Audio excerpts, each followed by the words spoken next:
নমস্কার, আমি সন্দীপ ব্যানার্জি। একটা নতুন সুন্দর আরেকটা ক্লাস নিয়ে তোমাদের কাছে আমি হাজির হয়েছি এবং তোমরা মনোযোগ দিয়ে ক্লাসগুলো আমার দেখছো, এই জন্য খুব ভালো লাগছে। সেই জন্য আরো পড়ানোর যে ইচ্ছা সেটা বেড়ে যাচ্ছে দিনকে দিন। তোমাদের এই এত ভিউজ আর এত কমেন্টস এর জন্য খুব ভালো লাগছে। আর তোমাদেরকে একটা কথা বলে রাখি, ওয়েল্ডিং এর বিষয়ে যদি কোনো জিজ্ঞাসা থাকে তাহলে ফ্রি টু আস্ক, একদম আমাদের এই চ্যানেলের নিচে তুমি প্রশ্ন করবে, আমরা তার উত্তর দিয়ে দেবো। আর ওয়েল্ডিং সম্বন্ধে জানার যদি কোনো বিষয় থাকে তাহলে কোনো হেজিটেট করবে না, আমাদেরকে জানাবে। তো আজকে আবার একটা নতুন অধ্যায়, নতুন ক্লাস, নতুন কিছু শেখা নিয়ে আবার শুরু করব। আজকের ক্লাসের topic importance of welding in industry. দেখবো যে কি ইম্পর্টেন্স আছে। স্যার আপনি তো বললেন অনেক কিছু ইম্পর্টেন্স আছে, কিন্তু কি ইম্পর্টেন্স, সেই ইম্পর্টেন্স গুলো আজকে বিস্তারিত এই স্লাইডের মধ্যে আমরা দেখে নেব। তো কি, in industry welding is extensively used in either in fabrication works or repair and maintenance job.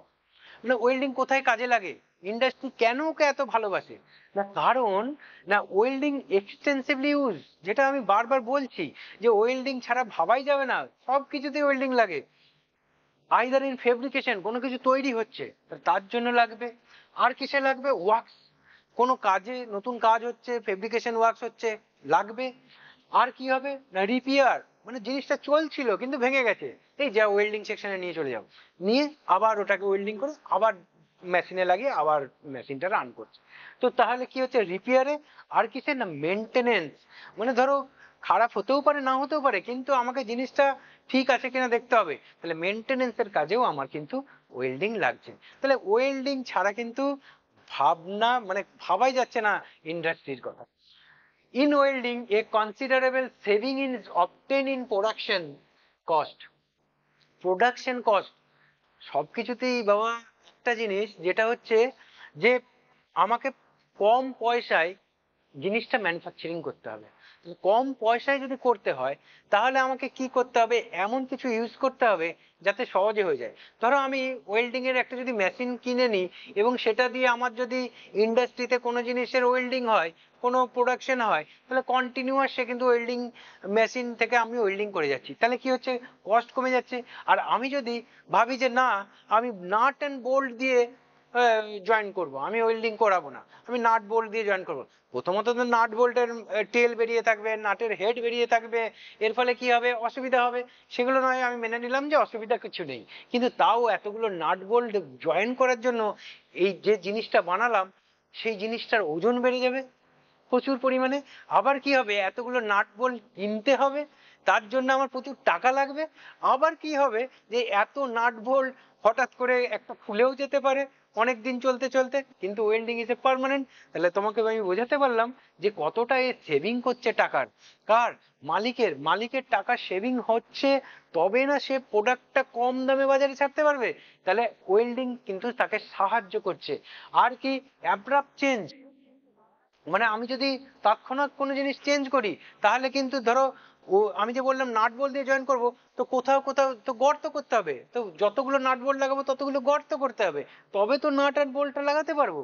কিন্তু এখানে ধরো হঠাৎ করে ডিজাইন চেঞ্জ করলাম, ডিজাইন চেঞ্জ করার সাথে সাথে আমার ওয়েল্ডিং এ কোনো প্রভাব নেই, কোথায় ওয়েল্ডিং করতে হবে বলুন, সেই জায়গায় আমি জয়েন করে দিলাম। ঠিক আছে, তাহলে অ্যাব্রাপ্ট চেঞ্জ হলেও আমার কোনো অসুবিধা নেই। আর কি, improvement in the design of A job. একটা জব এরকম ভেবেছিলাম চেয়ারের মতো, না চেয়ারের মতো করব না, আমি টেবিলের মতো করলাম, করে দিলাম, তাতে আমার কোনো আসে যায় না। এতে আমি ইজিলি কিন্তু আমি ওয়েল্ডিং দিয়ে এটা করতে পারি। তাহলে আশা করি বোঝাতে পারলাম যে ওয়েল্ডিং এর কতটা ইউজ এবং কতটা মানে চেঞ্জ যদি ডিজাইনে হয় তো কোনো কিছুতে ওয়েল্ডিং এর প্রভাব নেই, এটা টাইম কিলিং নয়, সাথে সাথে করে ফেলবো। তাহলে সেই জন্য আমি এই ওয়েল্ডিংটা ইউজ করব। তাহলে ওয়েল্ডিং ইজ দ্য চিপেস্ট, মানে খুব সস্তা এবং কুইকেস্ট, খুব তাড়াতাড়ি ওয়ে অফ জয়েনিং মেটাল। বোঝাতে পারলাম, এটা খুব সস্তা এবং তাড়াতাড়ি হয়ে ফেলে। এবার কি হচ্ছে, ভেরি হেভি থিক প্লেট, যেমন নাট বোল্টের উদাহরণ দিয়েছিলাম, কিন্তু ধরো হেভি থিক মানে মোটা প্লেট, তাকে আবার নাট বোল্ট দিলে হবে না, বহুত বড় নাট বোল্ট লাগবে, সে লাগাতে আবার ক্রেন আনতে হবে, তাহলে ওটা হবে না। কিন্তু ওয়েল্ডিং করে দিলাম, আমার সহজে হয়ে গেল। তাহলে চিপেস্ট হলো, কুইকেস্ট হলো, এবং heavy plates used in heavy industries, যেগুলো বড় বড় স্টিল ফ্যাক্টরি, বড় ইন্ডাস্ট্রি, সেখানে are not joint by riveting or bolting. সেখানে আমি বোল্ট করতে পারবো না, কারণ বড় বড় বোল্ট নাট বোল্ট লাগবে, সে লাগাতে অসুবিধা হয়ে যাবে, ওজন বেড়ে যাবে, মেটেরিয়ালে একই ওজন বেশি আরো বেশি ওজন হয়ে যাবে, তাহলে রিভেটও করতে পারবো না। রিভেট কি না, জাস্ট হোলের মধ্যে রিভেটটাকে দিয়ে এর টেলটাকে হ্যামারিং করে থেতলে দেওয়া হয়, দিয়ে ওটাকে বলে রিভেট। এটাও একটা সেমি পার্মানেন্ট জয়েন্ট। এবার এই রিভেটিং বা বোল্টিং এ দিয়ে আমরা পারবো না, কারণ the Joints will not be able to withstand heavy loads. কারণ যখন আমি সেটা জিনিসটা বানালেই তো হবে না, এবারে আমি জিনিসটা বানিয়েছি, তুমি সেই জিনিসটা কিনেছো, কেনার পরে তুমি কি করলে না হেভি লোড দিলে ওখানে। ধরো এমন একটা জিনিস কিনেছো, তার মধ্যে হয়তো কয়েকশো মেট্রিক টন এর মধ্যে লোড থাকবে, তো লোড কি হবে, তখন আমি নাট বোল্ট দিয়ে জয়েন করেছি বা রিভেট দিয়ে করেছি, এবার নাট বোল্ট কেটে ফেটে একদম অবস্থা খারাপ হয়ে গেল। কিন্তু welding is a permanent joint, তাহলে ওয়েল্ডিং দিয়ে করলে আমার ওজনও বাড়লো না, আবার হেভি ইন্ডাস্ট্রিতে মোটা মোটা থিকনেস ওলা প্লেট আমি কিন্তু সুন্দরভাবে ওয়েল্ডিং করতে পারলাম বা জোড়া লাগাতে পারলাম। এবার দেখো, also the cost of production will be more. তুমি যদি এই ওয়েল্ডিং ছাড়া অন্য কিছু করতে যাও, তখন কিন্তু কি হবে, যে প্রোডাকশনের যে কস্টটা, যেটা আগেই বলেছি, সেটা কিন্তু প্রচুর বেড়ে যাবে। তাহলে আমরা নেক্সট স্লাইডে দেখি। So many special material.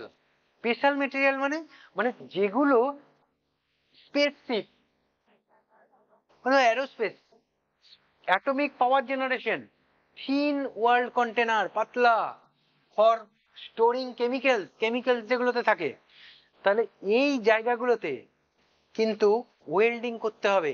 না ওয়েল্ডিং করলে এখানে যে কোনো সময় যদি এখানে ক্র্যাক হয়ে যায়, তাহলে কি হবে, ওই কেমিক্যাল থেকে পুরো একটা জায়গা নষ্ট হয়ে যেতে পারে, বহু মানুষের প্রাণ চলে যেতে পারে। তাহলে একটা পার্মানেন্ট জয়েন্ট করতে হবে ওই জায়গাগুলো।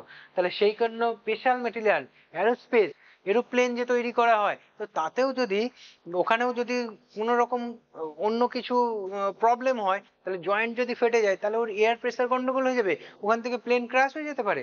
সুতরাং যেগুলো আমাদের এমনি স্পেস শিপ যেগুলো যাচ্ছে, সেখানেও যদি আমি ওয়েল্ডিং না করে যদি অন্য কোনো জয়েনিং মিডিয়াম ইউজ করি, বোল্টিং রিভেটিং, তাহলে সেখানেও প্রবলেম হতে পারে। তার মানে বুঝতে পারছো যে একটা ওয়েল্ডিং কতটা গুরুত্বপূর্ণ। They can be joint easily at lower cost with good joint strength by using welding। বারবার একই কথা বলছি, বারবার একই কথা, যে লোয়ার কস্ট, অল্প টাকাতেই আমার কিন্তু খুব ভালো একটা সাউন্ড কোয়ালিটির ওয়েল্ডিং আমি জয়েনিং পেয়ে যাচ্ছি, যেটা অন্য কোনো মিডিয়াম দ্বারা সম্ভব নয়। বোল্টিং, রিভেটিং, সোল্ডারিং, ব্রেজিং কোনো কিছুতেই সম্ভব নয়। এটা মাথার মধ্যে ঢুকিয়ে রাখবে।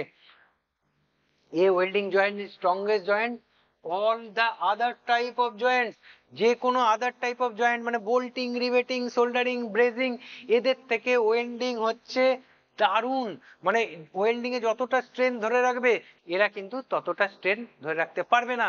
এই জন্য আমাদের যে দক্ষতা, যে এফিসিয়েন্সি, দেখো, the efficiency of the welded joint is 100%, 100, whereas the efficiency of the other type of joint less than 70%। 70% আর 100%, ভাবতে পারছো? তার মানে ওয়েল্ডিং দিয়ে আমরা কতটা সেফ ফিল করি যখন কোনো কিছু যায়, ধরো বাসেই যায়, ট্রেনেই যায়, সব কিছুতে কিন্তু ওয়েল্ডিং এর প্রভাব আছে। ওয়েল্ডিং ছাড়া কিন্তু কোনো কিছু সম্ভব নয়। তাহলে বুঝতেই পারছো যে ওয়েল্ডিং এর এফিসিয়েন্সি 100% আছে বলেই আজকে আমরা ওয়েল্ডিং কে এই ইন্ডাস্ট্রিতে একদম আদর করে রেখেছি। ওয়েল্ডিং ছাড়া কিছুই আমরা ভাবতে পারছি না। এটা কিন্তু এমসিকিউ আসবে, একটু ভালো করে দেখবে এটা পরীক্ষার সময়, যে efficiency of the welding joint, তখন কিন্তু 100% এটা মাথায় রাখবে। আর efficiency of the other joint less than 70%। তাহলে অ্যাজ অলরেডি মেনশন, আমরা যে মেনশন করলাম যে welding is used in every phase of all types of material industry, মানে যে কোনো মেটেরিয়াল হোক, সেই মেটেরিয়ালে কিন্তু আমাদের ওয়েল্ডিং খুব ভাবে ইউজ করা হয়, হেভি ফেজে ইউজ করা হয়, প্রচুর ইউজ করা হয়। এবং however it is more extensive use in following industry. এছাড়াও আরো ইন্ডাস্ট্রিগুলোর নাম বলবো যেখানে ওয়েল্ডিং ছাড়া কোনো কিছু ভাবা যাবে না। সেখানে শুধু কাজ হচ্ছে ওয়েল্ডিং টেকনিশিয়ান। তার মানে ওয়েল্ডিং টেকনিশিয়ানের ডিমান্ডটা বোঝো কোথায়, না এয়ারক্রাফট ম্যানুফ্যাকচারিং, যেখানে উড়োজাহাজ তৈরি হচ্ছে, এয়ারক্রাফট ম্যানুফ্যাকচারিং, দেখবে পুরো বডিটাই অ্যালুমিনিয়ামের, তো সেখানে অ্যালুমিনিয়াম ওয়েল্ডার লাগবে।